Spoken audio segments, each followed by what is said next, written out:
रायपुर के पंडित मोतीलाल नेहरू वार्ड क्रमांक 8 कचना में स्कूल में खराब और जर्जर पानी की टंकी ला तोड़वाए पर स्थानीय पार्षद डहर हस्ताक्षर अभियान चलाए जाते।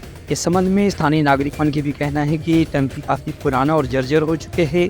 स्कूल में पढ़ने वाला छात्र और यहाँ आने वाला शिक्षक मन भी टंकी की स्थिति देख के काफी चिंतित रहते हैं और डरे भी रहते हैं कि कहीं उनके साथ कोई दुर्घटना झन हो जाए। बता दें कि अगर पहले भी स्कूल के टंकी के कुछ हिस्सा पहले टूट के गिर चुके हैं, एक बाद भी यहाँ लड़का मन अपनी जान ल जोखिम में डाल के अभी भी स्कूल जाए पर मजबूर है। इस संबंध में स्थानीय प्रशासन ला भी लगातार लिखित में शिकायत करी जा चुके हैं। अब एक बाद भी यदि टंकी ला तोड़ के नवा निर्माण नहीं कराए जाते तो प्रशासन के खिलाफ एक लोगमन के हस्ताक्षर अभियान चलाए के भी बात कहे जाते हैं। कितने कमजोर अवस्था में ये जगह पानी टंकी पूरी तरीके से बर्बाद हो चुका है और आप देख सकते हैं छोटे छोटे टुकड़ों में पूरा पानी टंकी का जो टुकड़ा है नीचे गिरता है। यही पूरा बच्चे और विद्यार्थी यहाँ आकर खेलते हैं, यहाँ प्रेयर होता है, शिक्षक और विद्यार्थी यहाँ चलते हैं। आम नागरिक भी यहाँ कहीं ना कहीं अपने काम को अपने कार्य को लेकर स्कूल में आते हैं। सभी के ऊपर ये खतरा बहुत ज़्यादा मंडरा रहा है,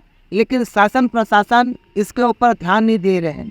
हम विधायक के पास, जोन कमिश्नर के पास और अनेक अधिकारियों के पास हम ज्ञापन लिखकर दे चुका, लेकिन अभी तक कोई आला कमान इसमें कोई संज्ञान नहीं लिया गया है और ना ध्यान दे रहे हैं। Bureau report Uttarakhand news.